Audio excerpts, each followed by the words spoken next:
ിലുള്ള ബഹുമാന്യരായ വ്യക്തിത്വങ്ങളെ, സദസ്സിലുള്ള മുസ്ലിം ലീഗിന്റെ കർമ്മഭടന്മാരായ സഹോദരന്മാരെ, നാട്ടുകാരെ, അസ്സലാമു അലൈക്കും. സ്നേഹാഭിവാദ്യങ്ങൾ.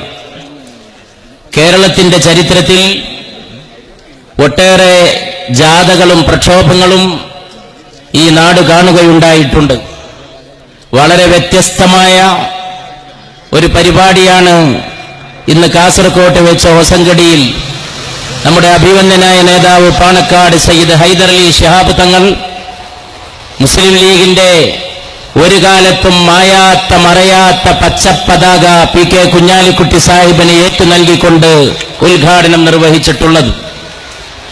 പുളകവും പൂക്കളും നൽകി പ്രിയങ്കരനായ കുഞ്ഞാലിക്കുട്ടി സാഹിബിന് കാസർകോട്ട് നിന്ന് പ്രയാണം തുടങ്ങി വരുന്ന ഫെബ്രുവരി 11-ാം തീയതി തിരുവനന്തപുരത്ത് ശംഖുമുഖം കടപ്പുറത്ത് സൂര്യൻ അസ്തമിക്കുന്ന വേളയിൽ കേരളത്തിലും ഇന്ത്യയിലും ഒരു പുതിയ ഉദയത്തിന്റെ നാന്ദി കുറിക്കാനാണ് ഈ മഹത്തായ യാത്രയുമായി മുസ്ലിം ലീഗ് രംഗത്ത് വന്നിട്ടുള്ളത്. രാജ്യത്തിന് പുതിയ ആവേശമുണ്ടാക്കണം, രാജ്യത്തിന് പുതിയ ദൃഢപ്രതിജ്ഞയുണ്ടാവണം. അഭിവന്യരായ നേതാക്കന്മാർ ഈ ജാഥയുടെ ലക്ഷ്യങ്ങളെപ്പറ്റി, അതിന്റെ തത്വങ്ങളെപ്പറ്റി, അതിന്റെ സിദ്ധാന്തങ്ങളെപ്പറ്റി ഇവിടെ സവിസ്തരം സഗൗരവം പരാമർശിക്കുകയുണ്ടായി. അഭിവന്ദനായ നമ്മുടെ നേതാവ് സയ്യിദ് ഹൈദരലി ശിഹാബ് തങ്ങൾ ഉദ്ഘാടന പ്രസംഗം നടത്തിയതിനു മുമ്പും അതിന് പിറകെയും നടന്ന പ്രസംഗങ്ങളിൽ ഇവിടെ പറഞ്ഞ വലിയ വാക്കുകൾക്ക് അടിവര കുറിക്കാൻ വേണ്ടി മാത്രമാണ് ഇവിടെ എഴുന്നേറ്റ് നിൽക്കുന്നത്. കാലം മാറിപ്പോയെന്നവരും പ്രശ്നങ്ങളും പ്രയാസങ്ങളും പുതുതായി പലതും ഉണ്ടായി എന്നവരും, പക്ഷേ മാറാത്ത മറയാത്ത ഒന്നുണ്ടെങ്കിൽ, പത്തരമാറ്റുള്ള പവൻകളൊക്കെ തിളങ്ങുന്ന ഒന്നുണ്ടെങ്കിൽ, രാത്രികളുടെ അന്ത്യയാമങ്ങളിലോ മധ്യയാമങ്ങളിലോ 14-ാം രാവിന്റെ പൂർണ്ണ ചന്ദ്രനെ പോലെ തിളങ്ങുന്ന ഒന്ന് രാഷ്ട്രീയത്തിൽ ഉണ്ടെങ്കിൽ അത് ഇന്ത്യൻ യൂണിയൻ മുസ്ലിം ലീഗ് പ്രസ്ഥാനമാണ് എന്ന് ഉച്ചസ്ഥിരം ഉദ്ഘോഷിക്കുന്ന മഹത്തായ ഉദ്ഘാടന സമ്മേളനമാണ് ഇവിടെയുള്ളത്. പൂഴി വാരി എറിഞ്ഞാൽ താഴെ വീഴാത്ത എന്ന മലയാളത്തിൽ ഒരു ശൈലിയുണ്ട്. ആ ശൈലിയെ അന്വർത്ഥമാക്കിക്കൊണ്ടൊരു ജാഥ തുടങ്ങാൻ സാധിക്കുന്ന പാർട്ടി ഇന്ത്യൻ യൂണിയൻ മുസ്ലിം ലീഗ് പ്രസ്ഥാനമാണ്. തീർച്ചയായും ഇത് നമ്മുടെ ദൃഢനിശ്ചയത്തിന്റെ പ്രഖ്യാപനമാണ്. ഈ നാടിനെ പുതിയ ഭാവി ഉണ്ടാകണം, നാടിനെ ശക്തിപ്പെടുത്തണം, ഇന്ത്യ രാജ്യത്തിനും ലോകത്തിനും ക്ഷേമം വരുത്താനാണ് ഈ മുദ്രാവാക്യം മുസ്ലിം ലീഗ് ഏറ്റെടുത്തിട്ടുള്ളത്. കേൾക്കുമ്പോൾ ഇമ്പമുള്ള, ഒരാൾക്കും വിയോജിക്കാൻ കഴിയാത്ത, എല്ലാവരും മാറോട് ചേർക്കുന്ന സൗഹൃദം, സമത്വം, സമന്വയം, അങ്ങനെ ഒരു മുദ്രാവാക്യം വിളിക്കാൻ എല്ലാവർക്കും കഴിയില്ല. സമാധാനത്തിനും മൈത്രിക്കും വേണ്ടി അർപ്പണം ചെയ്ത ഒരു പ്രസ്ഥാനത്തിന് മാത്രമേ ഇങ്ങനെയുള്ള ഒരു മുദ്രാവാക്യം ഏറ്റെടുത്തുകൊണ്ട്, ത്രിതല സ്പർശിയായ മുദ്രാവാക്യം ഏറ്റെടുത്തുകൊണ്ട് ഒരു വലിയ പരിപാടിക്ക് നേതൃത്വം നൽകാൻ സാധ്യമാവുകയുള്ളൂ. ഇവിടെ കുഞ്ഞാലിക്കുട്ടി സാഹിബ് പരാമർശിക്കുകയുണ്ടായി, തീവ്രവാദമോ ഭീകരവാദമോ അത് പ്രാദേശികമാകട്ടെ, രാജ്യാന്തര മേഖലയിലുള്ളതാകട്ടെ, ഏതാണെങ്കിലും അത് മനുഷ്യനാപത്താണ്. അത് മുമ്പ് കാലത്തും മുസ്ലിം ലീഗ് പറഞ്ഞിട്ടുണ്ട്, ഇനിയുള്ള കാലവും മുസ്ലിം ലീഗ് പറഞ്ഞുകൊണ്ടേയിരിക്കും. അതിനെ എതിർക്കുന്ന അതേ ആർജവത്തോടെയാണ് സകല വർഗീയതകളെയും മുസ്ലിം ലീഗ് എതിർക്കുന്നത്. വർഗീയതക്കും ഭീകരവാദത്തിനും മതമില്ല, അത് അന്ധമാണ്. അതിന് മതമില്ലെന്ന് മാത്രമല്ല, അതിന് കണ്ണും കാതുമില്ല. അതിന്റെ ഉള്ളും അന്ധമാണ്, അതിന്റെ പുറവും അന്ധമാണ്. ആ ഭീകരവാദങ്ങളെ, അതുപോലുള്ള കാഴ്ചപ്പാടുകളെ എന്നും എതിർത്തു പോന്ന പാരമ്പര്യമാണ് നമ്മുടെ പാരമ്പര്യം. അതുകൊണ്ടാണ് മുസ്ലിം ലീഗിന് ഊറ്റത്തോടുകൂടി മതേതരത്വത്തിന് വേണ്ടി ശബ്ദിക്കാൻ സാധിക്കുന്നത്. മതേതരത്വം നിലനിൽക്കേണ്ടത് ലോകത്തിന്റെ ആവശ്യമാണ്, ഇന്ത്യയുടെ ആവശ്യമാണ്, ഏതൊരു പൗരന്റെയും ആവശ്യമാണ്. കുഞ്ഞാലിക്കുട്ടി സാഹിബ് നയിക്കുന്ന ഈ ജാഥ, അദ്ദേഹത്തോടൊപ്പം മുസ്ലിം ലീഗിന്റെ മറ്റ് നേതാക്കന്മാർ, സഹപ്രവർത്തകരായിക്കോട്ടെ മുന്നോട്ട് ഗമിക്കുന്ന ഈ ജാഥ പാവങ്ങളായ ആളുകളുടെ കണ്ണീരൊപ്പുന്നതിന് വേണ്ടിയാണ്, കൊല ചെയ്യപ്പെടുന്ന നിരപരാധികൾക്ക് വേണ്ടിയാണ്. അവരിവിടെയാകട്ടെ എവിടെയാകട്ടെ, മതത്തിന്റെ പേരിലോ രാഷ്ട്രീയത്തിന്റെ പേരിലോ ആരുടെയെങ്കിലും കഴുത്തിൽ കോടാലി വീഴാൻ അനുവദിക്കയില്ലെന്ന് പ്രഖ്യാപിച്ചുകൊണ്ടാണ് ഇന്ത്യൻ യൂണിയൻ മുസ്ലിം ലീഗ് ഈ പരിപാടിയുമായിട്ട് മുന്നോട്ട് നീങ്ങുന്നത്. തീർച്ചയായും നമ്മുടെ കാലഘട്ടം അത് ആഗ്രഹിക്കുന്നു. ഇന്ത്യ രാജ്യത്തെ വിഭജിക്കാൻ ഇവിടെ വിവേചനമുണ്ടാക്കാൻ, ഇവിടെ വർഗീയത പടർത്താൻ ഒരു ശക്തിയെയും നമുക്ക് അനുവദിക്കാനാവില്ല. ഇത് മഹാത്മാഗാന്ധിയുടെ ഇന്ത്യയാണ്, പണ്ഡിറ്റ് ജവഹർലാൽ നെഹ്റുവിന്റെ ഇന്ത്യയാണ്, ഖായിദ മില്ലത്ത് മുഹമ്മദ് ഇസ്മായിൽ സാഹിബിന്റെ ഇന്ത്യയാണ്. ആ ഇന്ത്യയിൽ ഏകോദര സഹോദര ഭാവേന മനുഷ്യന്മാര് പാർക്കുന്നു, അവർ സൗഹൃദത്തോടെ കഴിയുന്നു. കാസർകോട്ടോ കേരളത്തിലോ ഒരു സമുദായത്തിന് പ്രത്യേക ഹോട്ടലില്ല, ഒരു പ്രത്യേക സമുദായത്തിന് പ്രത്യേക തുണിക്കടയില്ല. എല്ലാവരും ഒന്നിച്ച് പാർക്കുന്നു, ഒരേ വായു ശ്വസിക്കുന്നു, ഒരേ വെള്ളം കുടിക്കുന്നു. ആ ജനങ്ങളെ തമ്മിൽ അകറ്റാനും അവർക്കിടയിൽ ഭിന്നിപ്പിന്റെ ഭിത്തി കെട്ടാനും ശ്രമിക്കുന്നവരോട് നമുക്കൊന്നാണ് പറയാനുള്ളത്: ഇന്ത്യൻ ജനത അതിന് അനുവദിക്കുകയില്ല. ഇന്ത്യയുടെ ആദ്യത്തെ വിദ്യാഭ്യാസ മന്ത്രി മൗലാന അബുൽ കലാം ആസാദ് അന്നത്തെ കാലത്ത് ചോദിച്ചൊരു ചോദ്യമുണ്ട്. അത് അന്ന് പ്രസക്തമാണെങ്കിൽ ഇന്നും പ്രസക്തമാണ്. വാളുകൊണ്ട് വെട്ടിയാൽ വെള്ളം രണ്ടാകുമോ എന്നാണ് ഇന്ത്യയിലെ വിവിധ ജനതകൾക്കിടയിൽ ചേരിതിരുണ്ടാക്കാനും അവരെ വിഘടിപ്പിച്ചു നിർത്താനും ശ്രമിച്ച വർഗീയവാദികളോട് അദ്ദേഹം ചോദിച്ചത്. ക്യാ തൽവാർ സേ പാനി മേ തഫ്രീഖ് കർ സക്താ ഹേ? വാളുകൊണ്ട് വെട്ടിയാൽ വെള്ളത്തെ രണ്ടാക്കി നിർത്താൻ സാധിക്കുമോ? വെള്ളം പോലെ ഒഴുകുന്ന, ശുദ്ധമായ നീരായി ഒഴുകുന്ന ഇന്ത്യൻ ജനതയുടെ ഐക്യത്തിന്റെ പ്രവാഹത്തെ വ്യത്യസ്ത ചാലുകളിലൂടെ ഒഴുക്കിവിടാൻ ആരെങ്കിലും ശ്രമിച്ചാൽ ആ പ്രവാഹത്തെ സ്വന്തം ജീവരക്തം കൊണ്ട് സംരക്ഷിക്കാൻ ഒരു പ്രസ്ഥാനം ഇവിടെയുണ്ട്. അതാണ് ഇന്ത്യൻ യൂണിയൻ മുസ്ലിം ലീഗ് പ്രസ്ഥാനം എന്ന് നാം അവരോട് പറയാൻ ആഗ്രഹിക്കുകയാണ്. ഇത് ഇവിടെ കുഞ്ഞാലിക്കുട്ടി സാഹിബ് സൂചിപ്പിക്കുകയുണ്ടായി. ഈ ജാഥയുടെ പത്രസമ്മേളനത്തിന് വേണ്ടി മുസ്ലിം ലീഗിന്റെ നേതാക്കന്മാർ പ്രിയപ്പെട്ട മാധ്യമ പ്രവർത്തകരെ കണ്ടപ്പോൾ വളരെ കൗതുകത്തോടുകൂടി അവർ ഈ മുദ്രാവാക്യത്തെക്കുറിച്ച്, ഈ സത്യം സമത്വം സൗഹൃദം സമത്വം സമന്വയം എന്ന മുദ്രാവാക്യത്തെക്കുറിച്ച് അവർ വളരെ കൗതുകപൂർവ്വം ആരായുകയുണ്ടായി. രാഷ്ട്രീയമായി തൽക്കാലത്തേക്ക് നേട്ടമുള്ള മുദ്രാവാക്യങ്ങൾ വിളിക്കുന്ന പാർട്ടികൾ ഇവിടെയുണ്ട്. പക്ഷേ ജനങ്ങളെ ഒന്നിച്ചു ചേർക്കാൻ, അവരെ ഒന്നിച്ച് ഒറ്റക്കെട്ടായി നിർത്താൻ, കേരളക്കരയിൽ കുഞ്ഞാലി മരക്കാർക്ക് ഒരു പ്രത്യേക കസേരയിട്ട് കൊടുത്ത് തന്റെ അടുത്തിരുത്തി ലോകനാർക്കാവിലെ ഉത്സവം കാണാൻ തന്റെ അടുത്തൊരു കസേരയിട്ട് കൊടുത്ത സാമൂതിരിയുടെ പാരമ്പര്യം ഈ കേരളത്തിന്റെ പാരമ്പര്യമാണ്. ആ പാരമ്പര്യം ഇന്ത്യയുടെ പാരമ്പര്യമാണ്. ആ ഇന്ത്യ നിലനിൽക്കണം. ലോകത്തെവിടെയും അസമാധാനം ഉണ്ടാകാൻ പാടില്ല. മനുഷ്യനെ കിടത്തി അറുക്കുന്നവർ, മനുഷ്യനെ പെട്രോൾ ഒഴിച്ച് തീ കൊളുത്തി കൊല്ലുന്നവർ, മനുഷ്യനെ നിഷ്കരുണം വധിച്ചു കളയുന്നവർ, അവരോടൊക്കെ നമുക്ക് പറയാനുള്ള മറുപടി സമാധാനത്തിന്റെ മറുപടിയാണ്.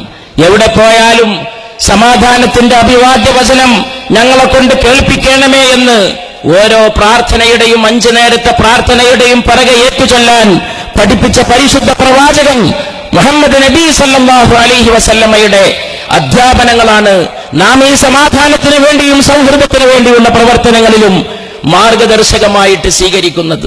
ഹയ്യനാ റബ്ബനാ ബിസ്സലാം, ഞങ്ങളുടെ രക്ഷകനായ സർവജ്ഞനെ, സർവശക്തനെ, ഞങ്ങൾ എവിടെ ചെന്നാലും സമാധാനത്തിന്റെ അഭിവാദ്യം കേൾപ്പിക്കണമേ, എവിടെയും അക്രമം എന്ന് കേൾപ്പിക്കാൻ ഇടവരുത്തരുതേ എന്നാണ് ആ പ്രാർത്ഥന.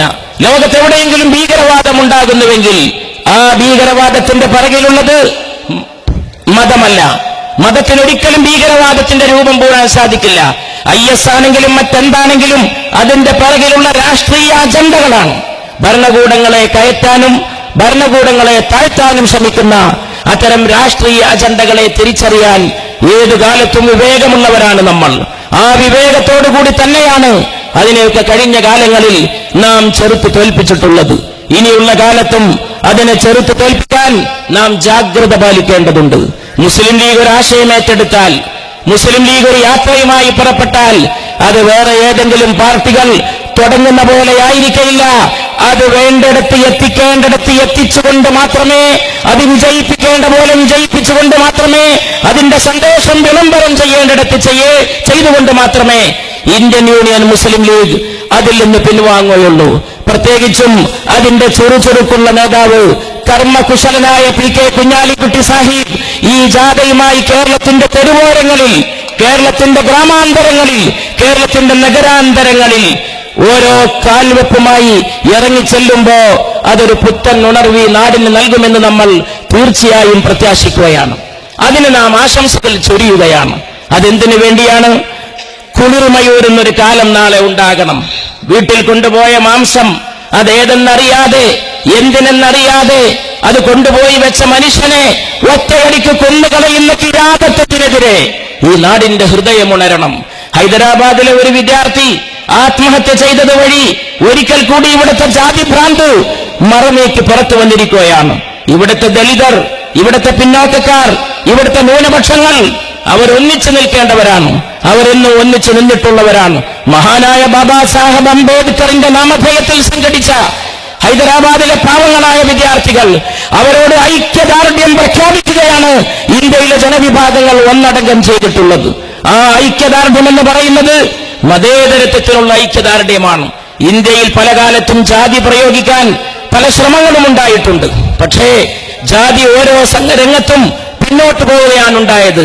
ഇപ്പോൾ ഇന്ത്യയിലെ ജനങ്ങളുടെ സാമൂഹികാവസ്ഥ രാഷ്ട്രീയമായ തങ്ങളുടെ നേട്ടങ്ങൾക്ക് വേണ്ടി ചൂഷണം ചെയ്യുന്നവർ അതിനെ ചൂഷണം ചെയ്യാൻ മുന്നോട്ട് വരുന്നത് കൊണ്ടാണ് ഒരു വിദ്യാർത്ഥി നിഷ്കരുണം അവിടെ ആത്മഹത്യ ചെയ്യേണ്ട ഒരു സാഹചര്യമുണ്ടായത്. ആ വിദ്യാർത്ഥി തന്റെ മരണത്തിന് മുമ്പ് എഴുതി വെച്ച ആത്മഹത്യാക്കുറിപ്പ് ഒരുപക്ഷെ ഇന്ത്യ രാജ്യം അടുത്ത കാലത്ത് കേട്ട ഏറ്റവും വേദനയുടെ വിലാപമാണ്. നാളെ ഒരു കാലം വരുമെന്നാണ് മരണപ്പെട്ടു പോയ ആ വിദ്യാർത്ഥി തന്റെ കുറിപ്പിൽ ഹൈദരാബാദിലെ ക്യാമ്പസിൽ രേഖപ്പെടുത്തി വെച്ചിട്ടുള്ളത്. അങ്ങനെ ഒരു വിദ്യാർത്ഥി മരിക്കേണ്ടി വന്നത് ഈ രാജ്യത്തിന് അപമാനകരമാണ്.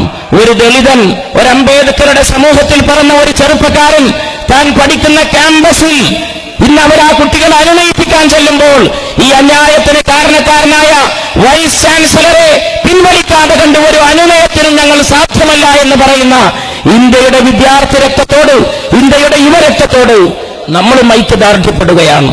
തീർച്ചയായും ഇവിടെ ക്യാമ്പസുകളിൽ അതുപോലുള്ള മേഖലകളിൽ എല്ലാം സൗഹൃദത്തിന് വേണ്ടിയുള്ള ശബ്ദം മുഴങ്ങുന്നു. അതാണ് ഈ ജാഥയുടെയും ശബ്ദം. ഈ ജാഥയുടെ ശബ്ദം ഇന്ത്യയെ മുഴുവൻ ഏറ്റെടുക്കുന്ന ശബ്ദമാണ്. സാഹിത്യ അക്കാദമിക്ക് പുരസ്കാരങ്ങൾ തിരിച്ചേൽപ്പിച്ച അശോക് വാജ്പേയി അടക്കമുള്ള, സഹിദാലടക്കമുള്ള എഴുത്തുകാരുടെ വേദനകൾ, അവരുടെ പ്രതിഷേധങ്ങൾ, അവരുടെ അമർഷങ്ങൾ അത് ഏറ്റെടുത്തുകൊണ്ടാണ് നാം മുന്നോട്ട് പോകുന്നത്. അതൊരു പുതിയ വസന്തത്തിന്റെ ഉദയമാണ്. ആ പുതിയ വസന്തത്തിന്റെ ഉദയത്തിന് വേണ്ടി നാം ഒറ്റക്കെട്ടായി മുന്നോട്ട് പോവുക. ഞാൻ എന്റെ വാക്കുകൾ ദീർഘിപ്പിക്കുന്നില്ല. നാം ഒരു പുതിയ ചരിത്രത്തിന് ഇന്നിവിടെ വെച്ച് തുടക്കം കുറിക്കുന്നു. മതേതരത്വത്തിന്റെ ഒരു മുഖ്യധാരയെ ശക്തിപ്പെടുത്തുന്നതിന് വേണ്ടി ഒരു കാലത്ത് നമ്മുടെ മഹാനായ നേതാവ്, നമ്മുടെ കണ്ണിൽ നിന്നും കരളിൽ നിന്നും ഒരിക്കലും മറയാത്ത പാണക്കാട് സയ്യിദ് മുഹമ്മദ് അലി ശിഹാബ് തങ്ങൾ ഏറ്റെടുത്തൊരു മുദ്രാവാക്യമുണ്ട്. ഇന്ത്യയിൽ മതേതരത്വത്തിന്റെ പുതുച്ചേരി എന്ന മുദ്രാവാക്യം. ഇന്ത്യയിലെ ഏറ്റവും വലിയ മതേതര പ്രസ്ഥാനമായ ഇന്ത്യൻ നാഷണൽ കോൺഗ്രസിന്റെ കീഴെ ഇന്ത്യയിലെ മതേതര ശക്തികൾ ഒന്നിച്ച് ഒറ്റക്കെട്ടായി അണിചേരണമെന്ന ഒരു ആശയം, ആ ഒരു സിദ്ധാന്തം, അതിനുവേണ്ടി ഇന്ത്യൻ യൂണിയൻ മുസ്ലിം ലീഗ് ഇന്ന് പാണക്കാട് സയ്യിദ് ഹൈദർ അലി ശിഹാബ് തങ്ങളുടെ നേതൃത്വത്തിൽ, ഈ അഹമ്മദ് സാഹിബിന്റെ നേതൃത്വത്തിൽ നമ്മൾ പ്രതിജ്ഞാബദ്ധരാണ്. അതുകൊണ്ടാണ് ഇന്ത്യ രാജ്യത്ത് അങ്ങോളം ഇങ്ങോളമുള്ള മതേതരത്വത്തിന്റെ പുതിയ ഉയിർപ്പുകൾ നമ്മെ സന്തോഷിപ്പിക്കുന്നത്. ബീഹാറിലെ സോഷ്യലിസ്റ്റുകൾ, ബീഹാറിലെ ജനതാദളുകൾ അവർ കൂട്ടിച്ചേർന്നുകൊണ്ട് നടത്തിയ പുതിയ മുന്നേറ്റങ്ങൾ അതെല്ലാം തെളിയിക്കുന്നത് ഒരു കാര്യമാണ്: ഇന്ത്യയുടെ ഹൃദയം മതേതരമാണ്. ആ ഹൃദയത്തെ മാറ്റിമറിക്കാൻ ആര് വിചാരിച്ചാലും ഈ രാജ്യത്ത് സാധ്യമാവുകയില്ല എന്നുള്ളതാണ് ഇന്ത്യ രാജ്യത്തിന്റെ അവസ്ഥാവിശേഷം. അത് ഊട്ടിയുറപ്പിക്കുന്നതിന് വേണ്ടി മുന്നോട്ട് പോകുന്ന പി.കെ. കുഞ്ഞാലിക്കുട്ടി സാഹിബിന് നാം എല്ലാവരും ചെയ്യുമ്പോൾ നമ്മൾ മാത്രമല്ല, അദ്ദേഹത്തോടൊപ്പം പണ്ടൊരു ഹിന്ദുസ്ഥാനി കവി പറഞ്ഞ പോലെ ഖുദാ മേരെ സാത്ത് ഹേ, ദൈവം എന്നോടൊപ്പമുണ്ട്, സഈഫോൻ കേ ദുആ മേരെ സാത്ത് ഹേ, പാവങ്ങളുടെ പ്രാർത്ഥന എന്നോടൊപ്പമുണ്ടെന്ന് പറഞ്ഞ് ഒരു സമരപരിപാടി മുന്നോട്ട് നയിക്കാൻ മുസ്ലിം ലീഗിന് സാധിക്കും, മുസ്ലിം ലീഗിന്റെ നേതാവിന് സാധിക്കും. കാരണം ഇന്ത്യയിൽ അങ്ങോളം ഇങ്ങോളം പാവപ്പെട്ടവർ, ദുർബലർ, കരയുന്നവർ, വിലപിക്കുന്നവർ, ആത്മഹത്യ ചെയ്യുന്നവർ അവരുടെ ദുഃഖങ്ങൾ ഏറ്റെടുക്കണം. അതൊരു മാനവിക ധർമ്മമാണ്. അതൊരു രാഷ്ട്രീയ ധർമ്മം മാത്രമല്ല, ഒരു ദേശീയ ധർമ്മം കൂടിയാണ്. അതാണ് ഈ കോഴിക്കോട്ട് വെച്ച് പത്രക്കാരോട് മുസ്ലിം ലീഗിന്റെ നേതാക്കൾ സൂചിപ്പിച്ചത്. ആ ദേശീയ ധർമ്മം നിർവഹിക്കാൻ മുന്നോട്ട് പോകുന്ന മുസ്ലിം ലീഗിന്റെ കർമ്മഭടന്മാരെ ഒരിക്കൽ കൂടി